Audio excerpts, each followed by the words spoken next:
Hello guys, welcome back. Now in this session we are going to discuss about missing values treatment. So in this aspect we are going to analyze that how to identify the missing values within the given data set. Once we finish the missing value identification, then our next step would be handling the missing values. Handling of the missing value, which I have already covered in one of the session in pandas part. That session was more of pandas aspect where I have shown various approach to handle the missing values. In this session we are going to cover the same thing, but that is more specific to the problem and how it is going to fit into the exploratory data analysis and why it is important. We will discuss that. So let's jump into the Jupyter notebook where we will perform the missing value analysis. So we are into the Jupyter notebook where we will perform the missing value analysis, and this is the same Jupyter notebook which we are following to understand our exploratory data analysis workflow. So guys, to perform the missing value analysis we can perform with the help of two ways. The first way is the visualization way where we can identify that which of the variable is having missing values on the plot, and there is another way by which we can identify the missing value on the basis of maths where we will calculate that how much percentage of missing information each of the variable contains. Once we identify that, then we will proceed further and we will handle the missing value as per their missing percentage. So let's start writing the code. So the first step, we need to import some library for performing the exercise. So over here the first thing I am going to do, I need to install an Anaconda library that is called missing number, and with the help of that library I am going to plot the data visualization for the missing number. So let's look into that. So the first step, we need to visit the Conda site to get the detail about the package, how to install it. So let's go to the Anaconda site. So this is the Anaconda site and you will see that we are having a library missing number, and we need to take this command and we need to execute this command into the Anaconda console. So let's jump into the Anaconda console and where we will run this to install this library. So we are into the Anaconda library, and over here I will paste the command which I have copied and do enter. So it will install this missing number library. So once you execute it, it will ask for your consent. You need to specify Y over here and then enter so that it will start the installation. So once installation is being completed, then we will proceed further and import this package or say library in our program. So now we are into the Jupyter notebook. We will go to top and import the library which we have installed now. Let's go there, and over here we need to specify import missing number as MSNO. Shift enter so that we will load the library. Now the next step, we need to visualize the missing number. So how we can do that? So there is a method available within the missing number library that is called metrics, where we can pass the data frame and it will visualize the missing number. So how we will do this? So let's write MSNO dot, and over here we need to specify metrics, and within that we need to specify the data frame. So we need to pass the complete data frame which we have created over here, if you remember, and this is the data frame. Once it is being done, do shift enter. Now we got the plot, and this plot is the representation of the data frame where it has plotted all the rows as well as all the columns, and wherever we are having the data you will see that black vertical bar, and wherever we are not having the data you will see the white spaces. So this way you can get the overall picture of your data frame, and you come to know that there is some missing value and some of the variable is having many missing values, but we don't know which are those columns and what is the percentage of the missing value. So to get the answer of these questions, we have to proceed further and design a method that will help us to identify the percentage of the missing information for each of the variable. And this is our second approach by which we can identify the missing values. So let's start writing the code. I am going to create a function called missing value scanner, and over here I will tell that it will accept a data frame as a parameter, and then I will start writing the code. So over here I need to specify total. I want to get the total, and I want to calculate the missing value on each of the variables. How I can do that? I need to specify data frame df dot, and I will tell that is null. This we have already seen in one of our session, and over here I will tell sum, and then I will tell that sort the value, and we need to specify the order.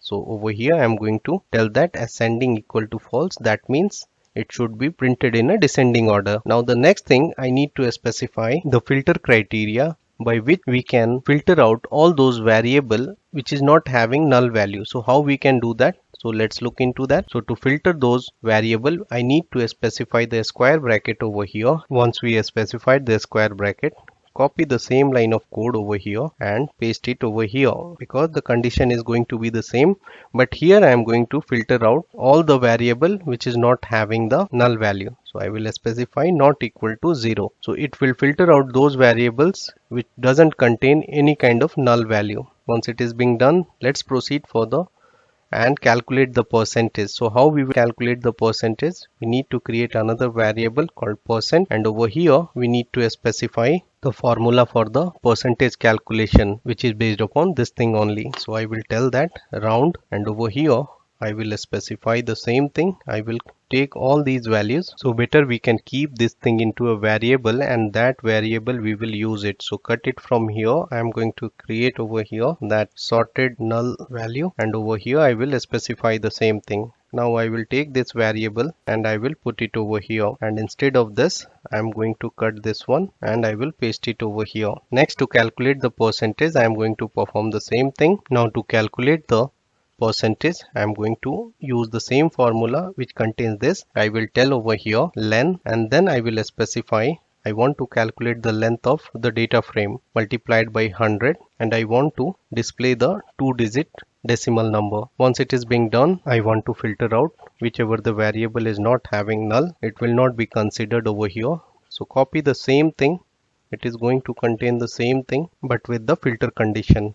So you will specify the same formula, and this time you need to specify not equal to 0, so that it will filter out the variable which is not having null value. Once it is being done, we can merge it and we will create the another data frame which will contain both the total and %. So over here you should specify return pd.concat, and over here you need to specify total comma %, and on the basis of axis 1 I want to concatenate, and over here I will tell key is equal to total comma %. Make sure that you are using quotes over here, %. Let's proceed further and call this function to check the missing values within the data frame. Do enter over here, and let's call this function missing underscore value underscore scanner, and I want to check the missing value within this data frame. So let's run it.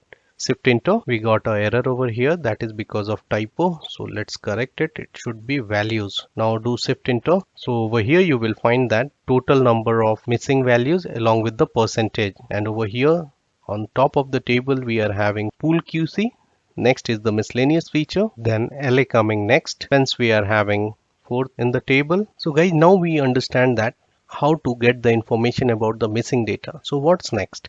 So to handle this missing value, we will proceed further and we will handle the missing data so that our data set will be ready for further analysis. Our data set is available for further processing, that is, it should be used within the predictive analysis. But prior to proceeding further, we have to analyze each of the variable one by one. So over here you will find that some of the value, or say some of the variables, is intentionally left blank because that thing doesn't exist within some of the houses. For example, if you take this example LA, some of the house has LA and some of the house doesn't have LA. Same is the case with pool QC. Some of the house has pool, some of the house doesn't have pool, and most of the houses doesn't have pool. So that's the reason these number of null value we are having. So we can go directly and specify the none value in those kind of column. I have already listed out what are those columns in an array, and then we can fill with the none value. So how we can do that? Let's look into that. So guys, these are the features which exist in some of the houses, and some of the houses it doesn't have. So wherever we are not having this feature and whichever record which is having a null value, I am going to specify none over there. So once we have identified those features, in the next step we need to fill the value with none value. So how we can do that? We need to tell that for I in missing underscore val underscore column. So these are the column, these are the variables, and over here I will specify data frame I variable, and each time one of the variable gets picked up, and then over here it is being set with the none. So I will specify df I over here, and then I will tell that fill na, and then I will specify none. Once it is being done, then all the values wherever null we are having for these features or for these variables, so it will be put with none. Now let's run it. Shift enter. We are done with this step. Now over here, whatever we have handled, that is a categorical variable, and that then we have mentioned none. Within the data set, we are having some of the variables which is of numerical type and need to specify 0 instead of null. So how we can do that? Let's look into that. So these are the features which we are having. These are the columns, or say these are the variables we are having which is of numerical type. So to handle null value in such of the column, we will fill with 0. So I'm going to copy the same line, and over here I will specify this, and make sure that you are specifying the variable name call2, and over here instead of none we are going to specify 0. Once done, let's do shift enter. Now let's proceed further. Once we handle these number of variables, the next variable which we are going to handle is lot frontage. So there is a variable called lot frontage. If you will see it over here, lot frontage contains 259 null value and lot frontage variable based upon the neighborhood. So we will be handling the null value for lot frontage on the basis of the neighborhood area, and we will fill the mean value to the missing value of lot frontage variable. So let's do it. So over here I will specify data frame, and I will select the lot frontage, and then over here I will group by the data frame on the basis of neighborhood, and I will tell over here neighborhood. So neighborhood is one of the variable within the data frame, and over here I will specify lot frontage, and then I will apply the mean. How I can apply the mean to each of the null value? With the help of transform method. So I will tell transform, and within that I will specify the lambda function. Lambda is an anonymous function which we can create on a fly. So here I will specify lambda, and then I will specify x, and then I will tell x dot fill na, and I want to specify the mean value to each of the missing data. And over here make sure that it is a method, so we are calling this mean method. Once done, do the shift enter. So far we have handled many of the variable where we were having the null value. Now let's run again this method, so that we will check that how many other variable remain to handle. So let's do it. Control V. Let's run this again, shift enter. Then you will find that we remain with the one variable, that is electrical. So how we will handle this? So to handle this, first we will check that what are the values exist and which is having the highest frequency. So how we can check that? We need to specify data frame over here, and we will specify the column name electrical, and over here we will need to tell value underscore counts. So this will give us the count of all those values which is exist within this variable. Shift enter. We did a typo, electrical, it should be electrical. Shift enter. Then you will find that the highest value we are having is the SBRKR. So we will specify this value. So how we can specify over here? We will tell that df double quotes name of the column over here we need to specify electrical, and over here fill na. So wherever we are having null value, I am going to specify that it should be SBRKR, as it contains highest number of frequency. That's the reason we are considering that this value, it might be fall into this value only. So let's again run this. So I'm going to copy this code, and I'm going to execute it again, so that I will check that whether any null value exists or not. Do shift enter. It is returning the same because we haven't assigned this value. So let it assign that. Control C, and over here Control V, and do shift enter again. And now again I am going to run it. Then you will see that we don't have any kind of null value exist within our data set or within our data frame. So now we are done with the handling of missing null value, and our data set is ready for further processing, and we can utilize this data set in predictive analysis. And this is what I wanted to demonstrate you in this session. In the next session we will learn about outlier detection and its treatment. That means how to handle the outliers. So on this note I am stopping over here. See you in the next session. Till then, bye bye, take care.